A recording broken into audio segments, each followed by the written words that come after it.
Hey everybody, welcome to What Drives Us, episode 259 for January 10th, 2018. My name is Russell Frost. I have the privilege and honor of being your host this evening, and I have two of my very favorite panelists here with me tonight. So we have a ton of cool stuff to talk about. Let's start and get this show on the road. My wingman on this show, he is our man in Chicago, helming the sexy red Prius Prime. His name is Tony Schaefer. Hey everybody. Glad to be here. Happy New Year. I missed last week, so this is my official New Year episode. Wait. You weren't here last week? I know you missed me. Don't you lie. On the show this week. I'm sorry. I got it.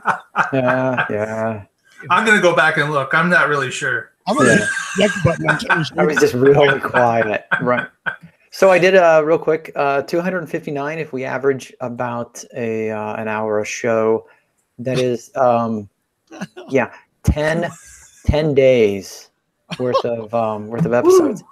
And if you include the special episodes, the reveals and whatever, then it's like 11 days of episodes. So, and you think back to the old audio shows that were actually an hour and a half to 2 hours long. Pretty much, because we didn't have to look at each other. We could go longer. That was, I mean, those shows were like, oh, when are they going to shut up already?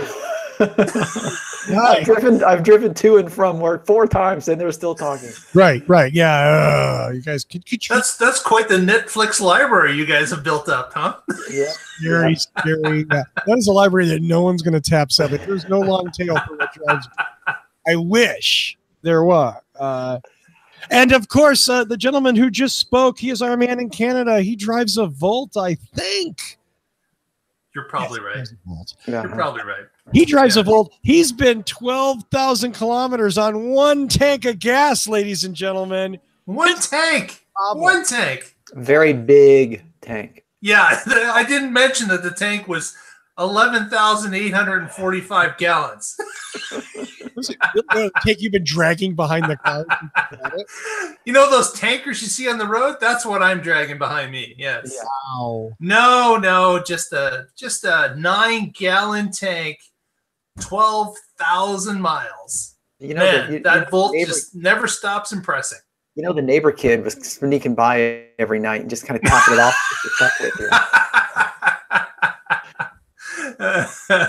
It's funny you mentioned that. Someone on Twitter replied that, yeah, I've been topping it up for weeks. Sneak in at night and give you another gallon again. That's right. The Chevy dealership just did that, so you give them. So I would give them props. Yes. Yeah, exactly. Like, this asshole thinks he's only done it on 11 gallons. We put 250 gallons in that car. It's someone's responsibility every week to drop by my house in the middle of the night and top up the car. Yes, indeed. That might be a show title if I can figure it out. Yeah. One order of business. I want a big shout out to my friend April. Hey, April. Thank you for watching. That's all. Hey, April. Thank you, Tony. April's wonderful. You should say hi to her. And I have a short rant before the first news story. And this is just like sort of unfocused anger, but you guys know, in fact, here, I should put it up actually. Oh, there we go. Look, I actually have a lower third. I drive a different car most every week. And I do the reviews, and you can find them at youtube.com/whatdrivesus. And I enjoy it immensely, but something has been bothering me, and it's in every car I drive. Doesn't matter where the car's made. It doesn't matter how expensive the car is. Every manufacturer has ignored this. It's 2018, and it is well past fucking time to stop ignoring this. And what I'm saying is this. These things, you see these things, car companies, have you ever seen one of these before? It's a cell phone. And I hear that all the kids love them. And you know what? It's way past time for your cars to have a fucking cell phone holder. And I'm not talking about a cup holder. I'm not talking about a little tray that when you turn, your phone goes, pew, and passenger, at 60 miles an hour. That's the only reason I plug my phone in, so that I have a cord I can pull it back when I corner. A phone holder, a little clampy thing. These are all about the same size now. It's not 1990 where everybody's phone is a different shape. It's some weird thing. You know what I mean? They're not all big bricks. They all kind of look like this. Put a fucking phone holder in your cars now. And stop it. It's not an accessory. Everyone has a phone. Everyone travels with it. Okay. I get that you're nice and you want to put a touch screen in the car and all that. Yay. Good for you. My phone's more important. Okay. My phone's way more important. Put a little clampy phone holder thing. Okay. Okay. Don't make me go to Kmart and buy one of those vent things, because I've done that and it didn't end well. I feel better. Do you feel better? Yes. I've been saving that one up for weeks. Okay. And today I was driving a car not listed here. Okay. A review car. And I made a turn and my phone just went shoo across the thing. And then it went under the seat. And the seat had like this plastic. Needless to say, I scraped it up my hand. I was swearing. I couldn't get my phone out from under the seat because there was no decent place to hold my phone. Mm-hmm. So, right. Our first story tonight comes from Business Insider, not one of my favorite news places. I'm not a super huge fan, but I thought it was an interesting story from Matthew DeBoard last week about Tesla. And it's a critical story. The headline is this, quote, Elon Musk needs to make a bold call on Tesla's Model 3 before it's too late. The subheadlines kind of lay out the argument. And I'm going to read those again just so that we kind of go, quote, Tesla has no hope of hitting its goals for the Model 3 in 2018. Second point, there's no shame in right-sizing the car business to avoid further delays and setbacks. Third and final point, CEO Elon Musk is going to have to make a brave call, and it could cost him a lot. Now, I don't know that I agree in total with all of those points, but I do think that Tesla's talked a lot, and Elon specifically has talked a lot and not delivered nearly enough. We can talk about strategies and shooting for the moon or shooting for the stars and only getting to the moon and all of that kind of happy horse shit. But in the end, Elon decided to run a manufacturing company. And if your manufacturing company isn't manufacturing things that people want, people have ponied up money for years in advance, then you're failing and you need to do something different. That's just my opinion. I'm not going to rant on that. But did you guys have any? Do you think the BI thing is bad, is horrible, or good? Or I didn't think bad and horrible. I thought there were some good points. I thought he did make some good points. I do agree with you that, yes, Elon, this is a manufacturing company instead of a software company that he's more familiar with, growing on PayPal and, and the software stuff, where if the code's broken, you can just fix it in stream and then it gets updated. This is a completely different monster. But yeah, I did point out some of the flaws with Tesla's approach and some of the hurdles they're currently trying to get across. But there's no need for starting it off with Tesla has no hope of hitting its goals for the Model 3. That's really, the sky's not falling. Get over it. Well, okay. I did not mean to shut you down. Well, I was going to say, I was done. The article is in Forbes and it's a rebuttal directly of the Business Insider article. But Mark, any comments on this? I think that maybe what people are a little bit overlooking here is that Elon and Tesla are trying to do something more in automation than what's been done previously with building of cars. They're trying to build an amount of cars with more automation that's ever been put into a line previously.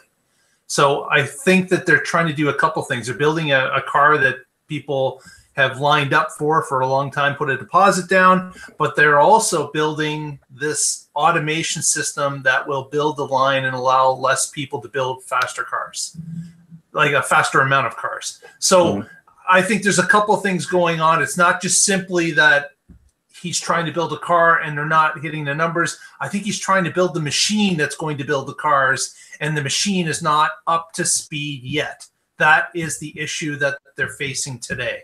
And I think if, again, I don't know if they can do it, but if they can make that machine build the cars the way they want it, then that ramp up is going to happen dramatically once they get that fixed. Right, but you have to admit it's a hell of a challenge, and to invent a car and invent the process that builds the car at the same time. It is far beyond what a mere mortal would try to do. Like I don't know why he builds these things on top of himself. It's almost like, when he's talking about we're going to build a gigafactory. No, he comes out and says we're building 10 of them.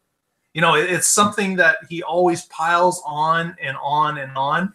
And we've talked about this before in other shows. It's that, he aims for the stars, and sometimes he only gets to the moon, and he accepts that because he's trying to drive everyone to be at their best, to produce whatever they can, and have the goal just out of reach all the time. That seems to be his management style. Yeah, in the production, I think the smart money would have been on to create the assembly line and then automate the process as you go along.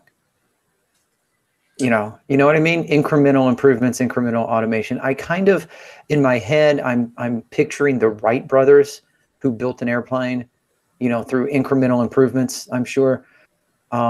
It's a good thing that North Carolina, where Kitty Hawk is, doesn't have any cliffs, because the comparable example would have been the Wright brothers jumping off a cliff and deciding they're going to invent an airplane on the way down. Yep, it's possible, but it is something. I don't know. Maybe I've drank too much of the Kool-Aid already, but I see that he is always of the mind of pushing harder and putting goals that are just a bit out of range, if not a lot out of range, and then accepting what the outcome is. I have to ask you, do you really think Elon's inventing a new car manufacturing process? I think he is. I think based on what he wants to do, that it is a new level that has not been achieved yet. Yeah, I mean the almost top to bottom automation that he talks about, the numbers. Like he's mentioned that the automation factor is going to be in such a way that you couldn't even insert humans into part of it because it would slow the line down. So the thought was, well, if that part isn't working, just put humans in the place of that part until you understand it and get the problems worked out, and then replace it with the machinery. And again, maybe I've drank too much Kool-Aid, but I think he's trying to do something different than what is currently available in standard automotive practices. Okay, I'll leave that alone for a second. And I want to get to the Forbes article, but I saw this on Facebook, and this is from Tesla. Come and work at the biggest, most advanced factory on Earth, located by a river near beautiful Sierra Nevada mountains with wild horses roaming free. Anybody been to Sparks, Nevada here? Nope. Where? Anybody ever been? Sparks is a fine city, and the people who there are wonderful, but that is not a description of Sparks, Nevada. That is a description of areas near Sparks, Nevada. That is not Sparks. Well, this of course is an ad to get people to move there and work there, right? Of course. Right. The other thing here, look at this picture of the Gigafactory. Does anybody want to tell me what's wrong with it? That's not the real picture. Yeah, thank you. They're not even using a photo of the factory. They're using like a 3-year-old rendering of what the factory will be someday. And this is sort of the basis of my, Tesla needs to not enjoy the smell of its own farts quite so much. Okay. That's an interesting way of putting it. Yes. They need to kind of understand that, build the Gigafactory. That's great. But then build it. Don't actually just say, we're going to do it, and then build 30% of it and go, okay, well, it's going to look like this someday. If you're going to build the Model 3 with the alien juggernaut working it in total darkness, then do it. Well, keep in mind, that's a Fremont. That's not. That's correct. That's NUMMI, or the old NUMMI factory, excuse me. But I don't think that if any other car company, Ford, Toyota, any of the big car companies, was going to build the Model 3, they would have the problems that Tesla has. That's because they're in the business of building mass production cars. And Tesla's never done this before. And there was no humility. There was no, we're just going to do this and we're going to get these machines. And we can argue about the details, and the details are all like he said, she said, sadly. Like someone went in and saw this and made this observation, and this company leaked this information. There's no real transparency there. There's no way of judging what's going on. Mm-hmm. Maybe things are great, and this is just average hurdles that a car company trying to do something different would run into. I'm scared to say that I don't think it is. And that's what bothers me about this Forbes article. The next story we want to do is from Brooke Crothers, which was a direct refutation of the Business Insider story that we just talked about. The headline is, and I quote, "Tesla Week, the Model 3 is going to ruin Tesla. Here we go again." Mm-hmm. And that kind of like bullshit sort of dismissal is exactly the way 90% of the criticism of Tesla is dealt with. Oh, you just don't understand what Elon's doing, or oh, you're the naysayers again. And guess who's shorting Tesla? Yeah, right. Guess who's shorting Tesla? Right. Not me. I own no stock in Tesla. And the story goes on, and it's not really much of a refutation when you read it. It basically just says, well, Tesla's going to get up. They've changed their projections for the Model 3, and they're going to eventually do what they said they're going to do, which may or may not be true, but right now it's not true.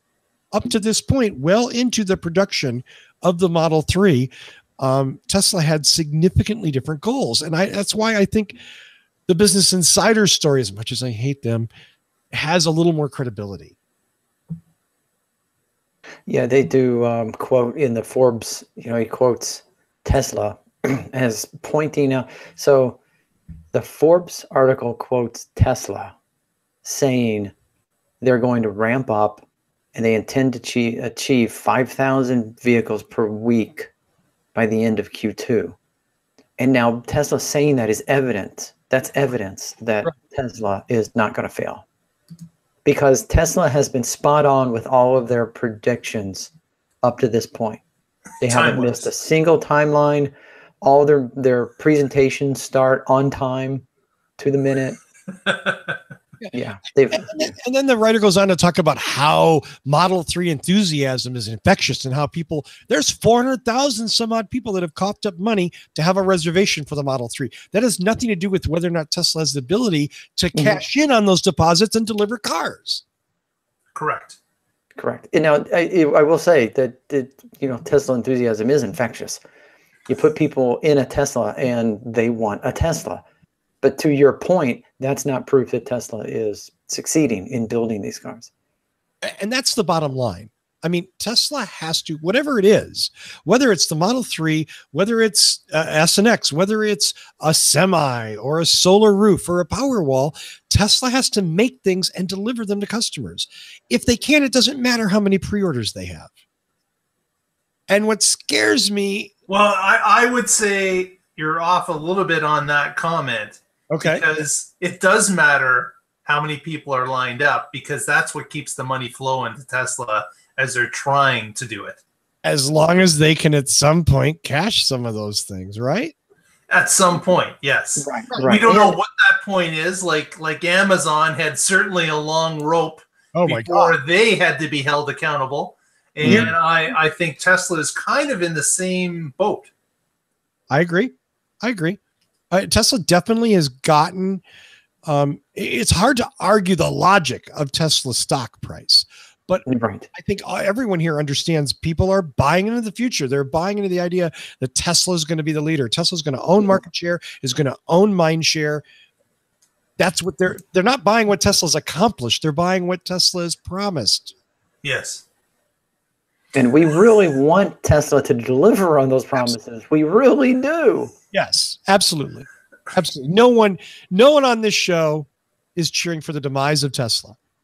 No one. In fact, the last thing I want is to see Tesla fail to the point where somebody else buys them and then we see their stuff disappear. which is my concern, is that Tesla blows it, somebody else buys them, and then all of a sudden their products just. And then we find out 3 months later that someone that bought them was Exxon. Yeah, Ford or GM or Toyota or anybody else who doesn't really care about building electric cars. I wouldn't mind it if Apple bought them. Oh, that geez. could work. Oh, no. I mean, at least Apple has experience in manufacturing, not things like cars. They're right, but think of it. I mean, the car would be like 3/8 of an inch thick. Yes, and every year it would get lighter and smaller. It would get lighter, yes, lighter, and it would go slower when new models were introduced. Your Tesla now, your Apple Tesla now has a top speed of 42 miles an hour. Yeah, I bet in 10 years it only goes 40 miles an hour now. Bing, would you like to upgrade now? Upgrade to High Sierra. The next story. I apologize. You're apologizing ahead of time. My panelists here, and I apologize to you, the listeners and the viewers of What Drives Us. I appreciate you listening to the show every week, and I thought this was never a name that I was going to ever have to say again. You know something good is coming when he apologizes beforehand. Right. Stephen Loveday at Inside EVs wrote an article with the headline, quote, Faraday Future raises $1 billion. Promise FF91 production by the end of 2018. No! Yes. But who are these investors? But guys, look, they have a factory. They have a rendering of a factory. It's right there. Yeah, do you want to pull up the rendering we had a year and a half ago? You mean the rendering of the Bobcats? I don't even know what to say. Apparently, and again, keep in mind their CEO is now like a fugitive from the law in China. Yes. Okay? The CEO in the back. He can't go back. Yeah. Right. The Chinese government has asked him to return, and he has replied back that he has some other business dealings and is unable to do so at this time. Yeah. I mean, he's essentially a fugitive. Faraday Futures lost all of their executive team, but somehow they sold some shares. They made $1 billion on this, and they claim they have 64,000 pre-orders. I have no idea. I suspect I'm one of the pre-order holders because I signed up for up. Right. But coincidentally, their pre-order list is also the sales list for T-Mobile. Yeah. Yes. And that is why you need LifeLock. Right. So, my sadness here is for the employees of Faraday Future, the engineers who went in every day and did work, thinking they were working for a real company, making a real product. For everybody except for the marketing. The marketing department should all be dropped in the deepest end of the ocean with cement tube. Okay, the marketing department should never be allowed to have a mobile device or a computer ever again. But the rest of the employees, just they don't deserve this. Right. And who knows? Maybe Faraday did develop some cool stuff. We don't really know. I mean. And sadly, that evil marketing department that I just talked about said that guess who's at CES right now? Are they at? Oh my God! Doing what? Which is super expensive. They're blowing more money, and so I have to kind of wonder, like, what is even the point? Like, is this just another chance to blow some more cash? Yeah, so they got extra budget money for the end of the year or the end of their fiscal. I don't know. It just makes me sad. Oh my gosh. Because you have to know, of all places, CES, the people at CES should know Faraday Future and should know better than to give them the time of day. Or are those people just so gullible that... Well, keep in mind that CES has only in the last 8 or 10 years become a car thing. CES was the Consumer Electronics Show before, and it wasn't about cars. So some of this bullshit from the car companies is, I don't want to say it's new because God knows there's been tons of bullshit at CES, but the car flavored kind is still relatively new. So no, in a sense, and because CES is usually timed to coincide with coincidentally with the Detroit Auto Show, most of the hardcore auto journalists are at Detroit, whereas the electronics people are reporting on cars in Vegas. This isn't 100% true. Our friend Chelsea Sexton is in Vegas at CES right now. Mm-hmm. Hopefully she's torn a piece off the FF91 to bring back just to prove that it exists. Hopefully she's just standing next to it, pointing to it, bullshit. No, I can't wait to hear about that. So let's talk about something fun, Tony. Okay, please. Can we talk about something fun? Yes. Fun. Okay. Wait, hold on. I got a picture here that I want to You do it. share with everyone. Caught me off guard just a little bit, so I'm going to stall just a little. Okay, so what you see here now in the picture, for those of you listening to the audio section, the audio podcast, what you see is a Tesla supercharger. What do you call that? Supercharger. Megacharger with solar panels covering the chargers. The showroom, Tesla showroom here. So this is just an older rendering, but what really makes this story here is a series of tweets. One in which Elon started by saying, gonna put, now this is Elon tweeting, right? So he doesn't say I'm gonna or we're gonna, it just starts with gonna put an old school drive-in, roller skates and rock restaurant at one of the new Tesla supercharger locations in LA. So it's like he just decided at 8:33 p.m. on his drive home or whatever, hey, you know what would be cool? Roller skates at a supercharger. So he tweets it out. And then Drew Allenoff tweeted back and says, please say there will be popcorn. And he says, of course, and an outdoor screen that plays highlight reel of the best scenes in movie history. No problem there. Right. We'll have to see what those include. And then one person wrote back and said, we'll be able to order from the Tesla touchscreen, right? Apparently Elon hadn't thought of this one because he then tweeted back, good idea. We can just have the menu pop up as soon as you put the car in park. So, I mean, here's the picture again. And I mean, think about this. You come in, you park your car, you plug in, and then you bring up the menu on your touchscreen. You got kids in the car, your wife or whatever. You order the food.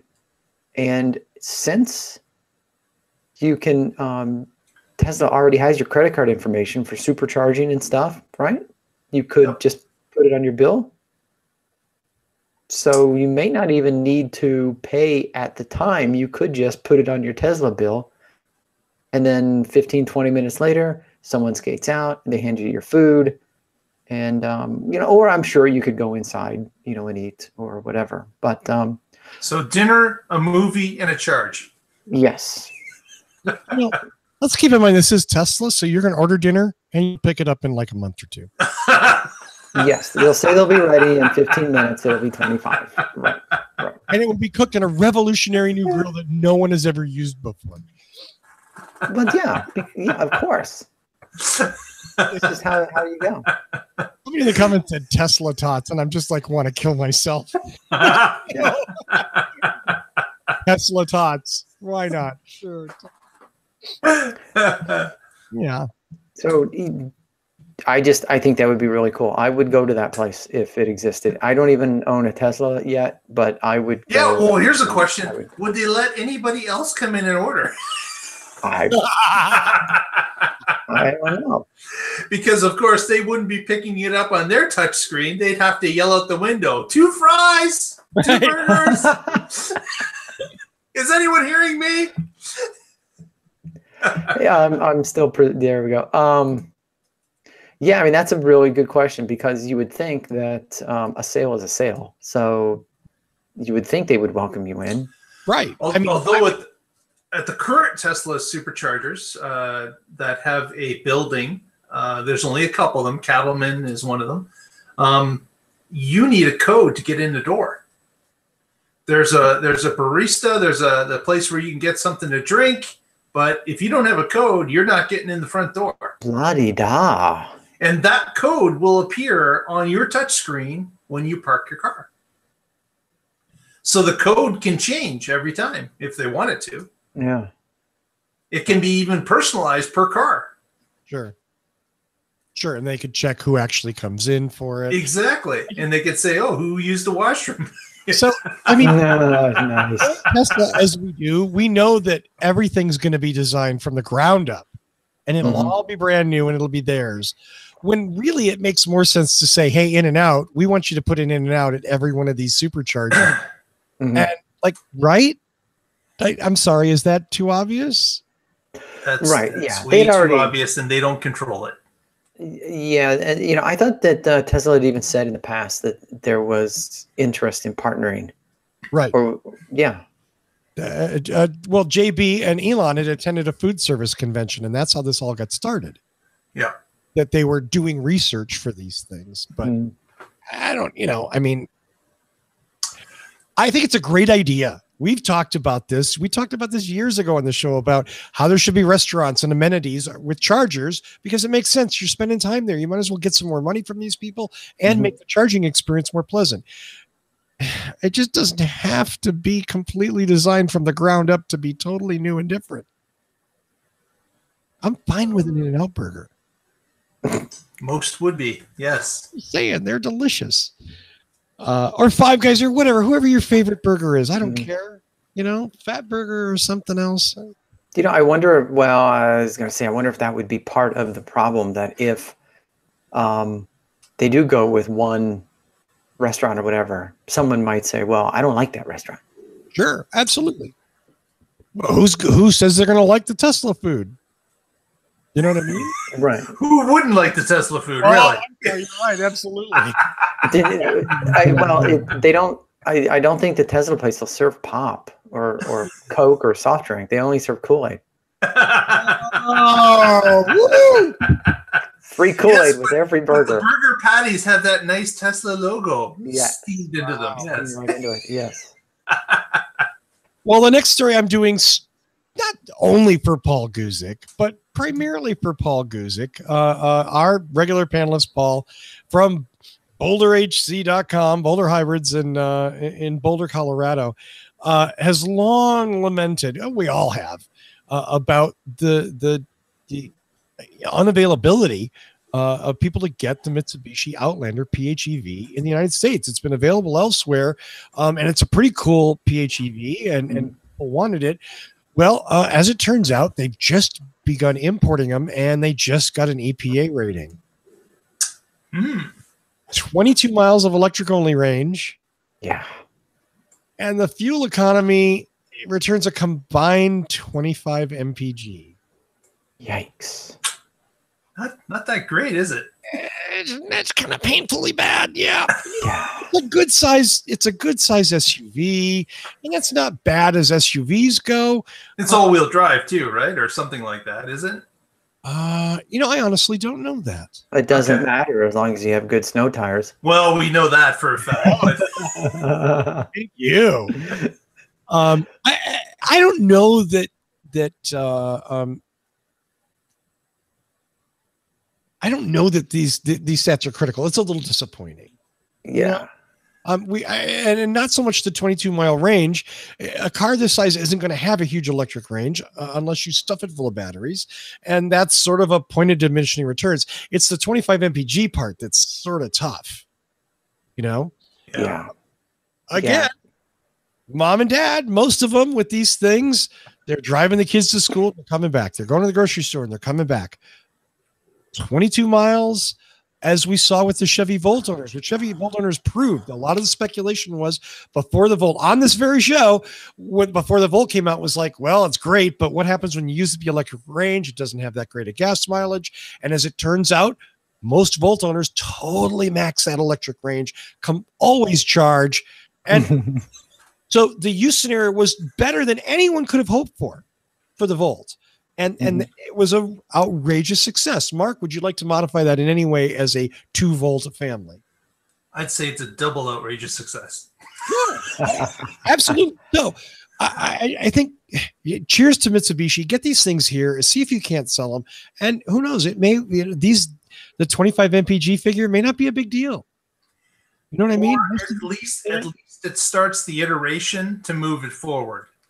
Like it could change. Maybe they could, if they modify things, they will be able to see that they could turn that 22 into 33, or they could turn it into a 44.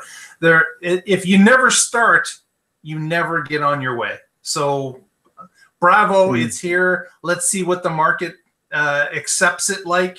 And if it is a success, then you know what? It'll breed more success.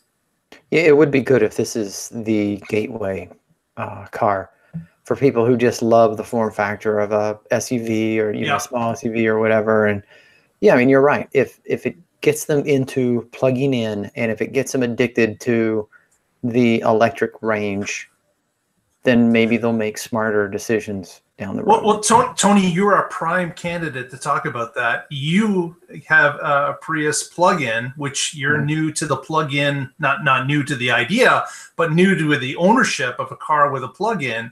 And you've been driving it how long now? Since the middle of August. So you've got a good amount of time behind you. And can you see ever going back to a car without a plug? You know, there are some evenings I come home and I plug the car in and I think, God, why don't they just make a car I don't have to plug in? You know, it's such a hassle, you know. You're completely ruining my point. Of course I am. So Tony's now looking for a SUV that gets 12 miles per gallon because it's just too much of a pain to plug it in. Yes. No, and you know what? I mean, you're exactly right, Mark, of course. I said that when I got the Prius in 2004, that I could never see myself getting a conventional internal combustion engine car again. And, you know, and I even said back then that my next car was going to have a plug.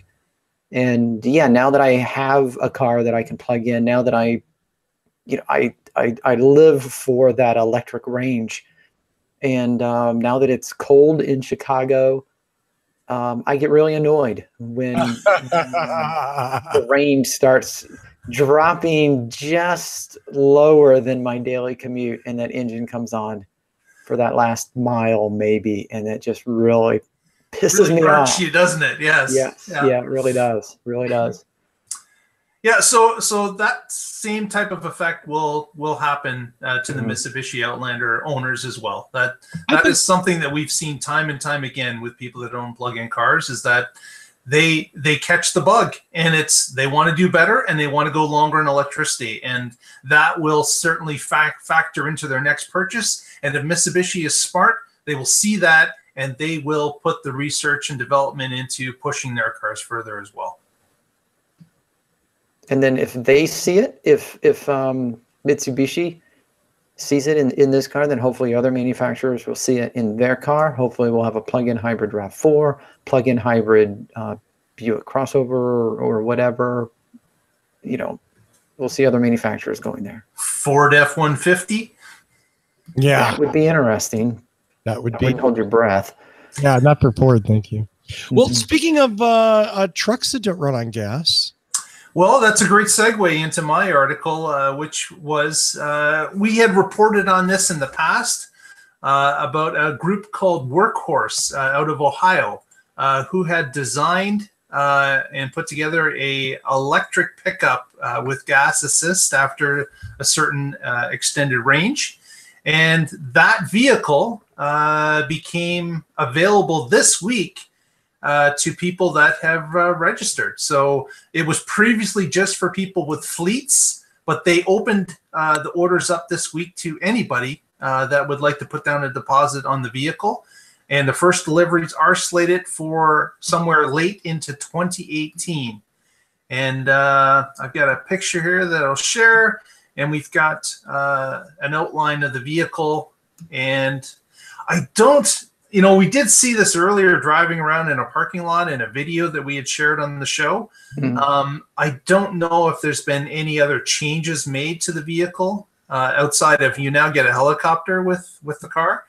But this, of course, is another one of their ideas, is a gyro type copter that I don't know how practical this is, but it's a market that they're getting into as well. So not just transportation of the vehicle type, but flying vehicles as well. So not sure how that's going to work out, but not sure I would feel very safe in that. It's questionable, but it's something that they feel that their motors can do, and of course with the batteries they're using.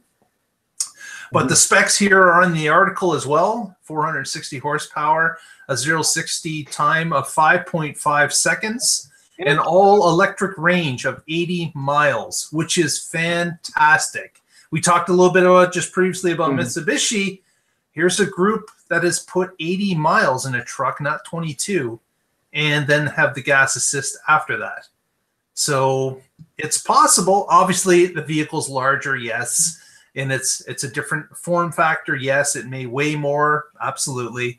But this is somebody that's done their research and determines that an all-electric range of 80 miles is what they wanted to offer their clients. Right.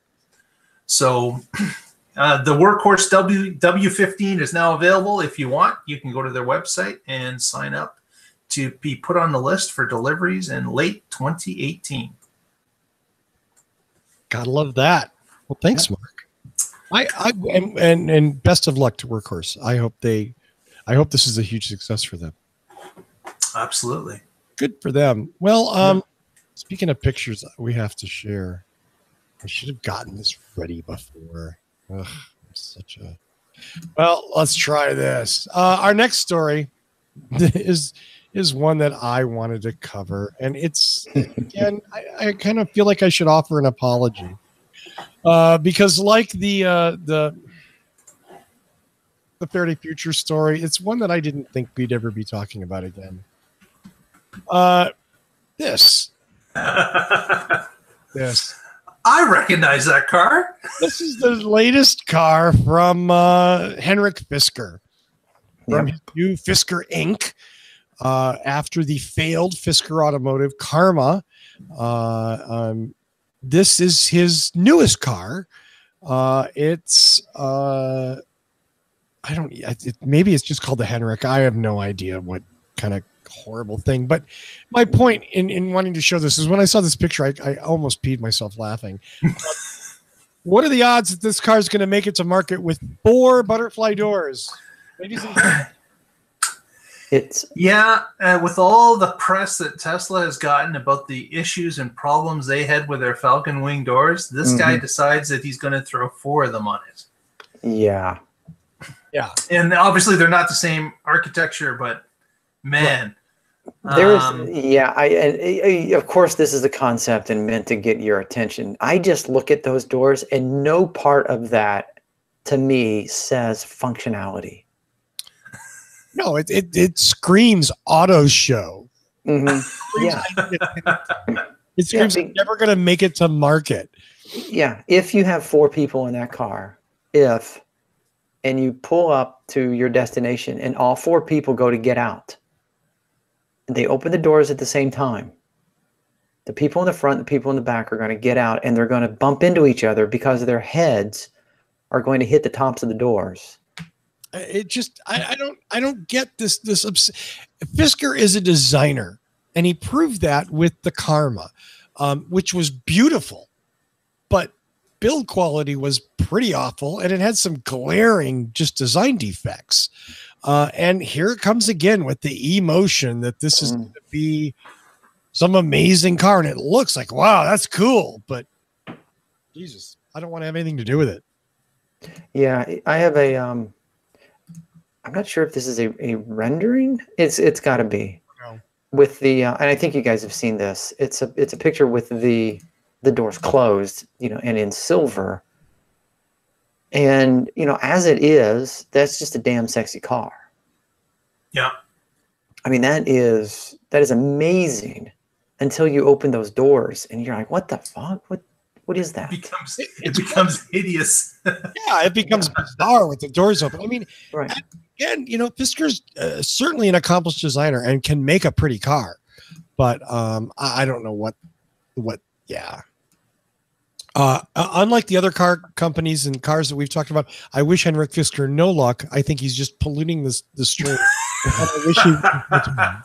Okay, honestly, I don't care. We're usually a lot nicer on this show. Well, you guys are. I'm not, but I just I don't. I just want Henrik to go away. That's all I want him to do. Go away. Yes. But for our listeners who are foolish enough, this car is called the E-Motion electric sedan, and you will be able to buy one possibly in 2019.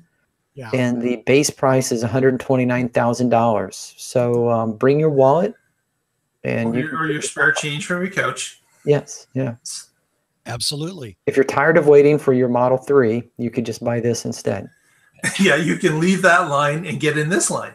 Yes. Also, I do want to say one more thing before we move on. Looking at that picture, looking at the picture, this thing here, I'm going to bring it up again. Just so we're all talking about the same thing here. I got it. Far too many clicks. Okay. Okay, Tony. Right here. This is the battery. Oh yeah, probably, yeah. No, it is, and that's there's a breakdown of this. But I mean, look at this. Of course, it sees 4 because you've got a wall between the left and the right side of the car. That's ridiculous. Who designs that? Henrik Fisker. Oh, right. No, but more importantly, who designs that? Somebody who's not thinking about the car, somebody who makes a drawing of a really sexy car and says, okay, just make it happen. And then the engineers go, where the hell are we going to put that battery? Right.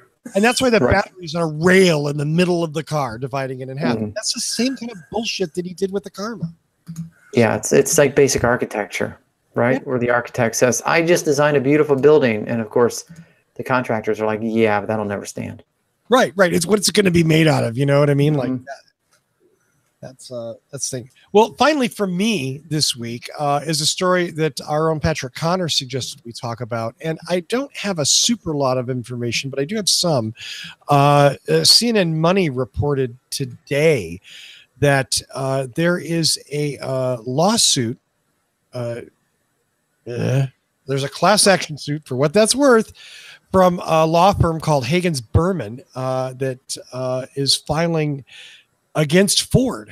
And they are accusing Ford of cheating on emissions tests by installing, quote from the article, quote, knowingly installing emissions cheating software devices in 2011 to 2017 Ford 250 and 350 Super Duty diesel pickup trucks. The claim from Hagens Berman is that Ford installed these cheat devices so that they would pass emissions tests, when in fact there's no way they could pass emissions tests without them. Ford has denied these claims and called them baseless, but so did Fiat.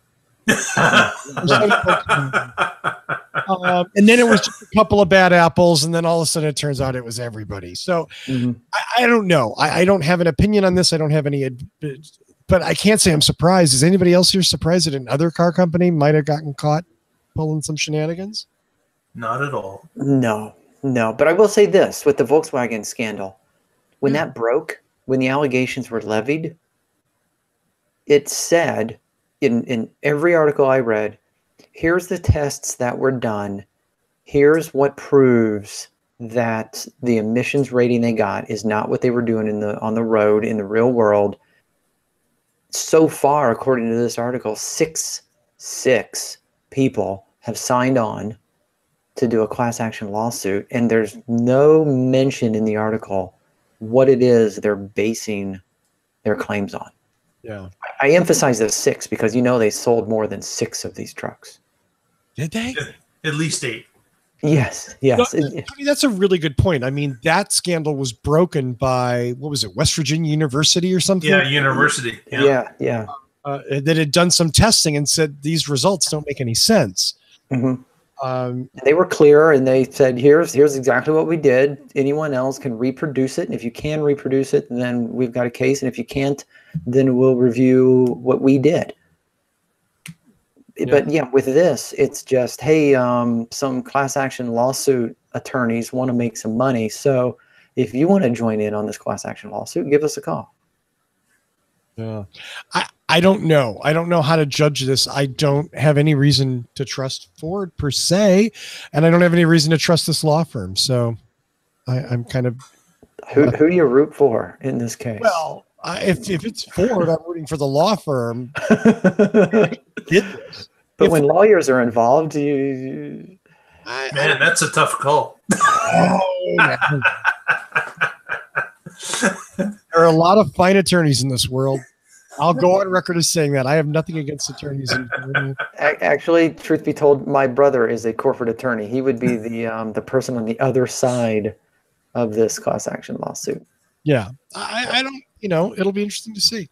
I guess we're gonna have to find out as time goes along as to what is what. Exactly, Mr. Coughlin. Exactly, and guaranteed we will follow up on this as more details come to light. So I go to Mark. Mark, is there one more thing this week? There is not a one more thing this week. Wow! I gotta mix it up. I'm just becoming too predictable. Yeah, maybe we'll get 2 next week. My jaw hangs slack. I don't know what to say. Well, then, Mark, how would you like to do your shout out, sir? I'd like to thank everyone for watching, and certainly if you like what you have seen tonight, please follow us on our Twitter account, What Drives Us, on our Facebook, What Drives Us, on even the podcast, which is through YouTube, on What Drives Us. It's all the same. So feel free to connect to it and follow us, or click on the subscribe button at YouTube, and you'll be notified when the show starts, which is always a plus. I have nothing to add to that. Tony? Yeah. I want to give a shout out to everyone in the chat room. I'm not in the chat room right now, but I know there's always people in there. And again, I just want to say they never go away. I think, yeah. What's just bad about the chat room, man? They just sit there. It's starting to get a little stinky. I think I shoo them and they don't move. Yes. Also want to give a shout out to Only Child Brewing, who is bringing me my intoxication for the night. Yes. So there you go. There you go. Well, as always, I want to thank Michael Manring for our theme music. Visit him at manthing.com. I'll just reiterate what Mark said. Go to my favorite site, youtube.com/whatdrivesus. You can see all of our weekly shows there and the reviews that we do. Please subscribe while you're there. Maybe post them on your Facebook page or on Twitter or something. I mean, is that a lot to ask? Well, it is. But I'm asking, you should do it. Would you do that, please? Thank you very much. As always, Tony, Mark, thank you so much for being on the show tonight, man. Thanks for captaining the show, Russell. Good time. I had to start it out with a foul-mouthed rant because I'm getting pissed off about cell phones. Yeah, but now you feel better. I do, actually. I actually do feel a little better now. It's weird. Do we have a title this week? I don't. Do you have a title this week? I don't know. Do we want to do, I don't know, cell phone holder? That's almost too easy. Yeah, that's way too simple. Yeah. Why I miss not being in the chat room, because those guys and women, they're screaming right now what the title should be right now. Title, Russell. We have a title. But yeah, I'm gonna say that we'll figure out the title. Otherwise, it's episode 259, and for January 10, 2018. You could do just like Tesla, Apple, Amazon, Kardashian. Just do the link bait one. iPhone, yeah. Since we did that kind of link baity thing on the Tesla show, I try to avoid that on What Drives Us. I try to feel like a little bit like one show gets a little bad, and then I'm good on the other show, and then and I switch it around. A pendulum. Yeah. By the way, I spelled sex with a 3 on the Tesla. Very good. That's very good of you. Yes. As it should be. As it should be. Thank you. So, by the way, if you like Tesla, we do another show called The Tesla Life, and you can find it on YouTube. Search The Tesla Life Show. Look for our shiny red logo and subscribe there to that as well. That's hugely popular show, and we love doing that as well. But this is always the one that's closest to my heart because it's my 7-year-old baby. Aww. So that's all I got. Hey, as always, thanks to all of you for watching and or listening. Tune in next week and find out. Michael Mandarin. Well, listen to Michael Mandarin now, but find out. Wait for it. What drives us?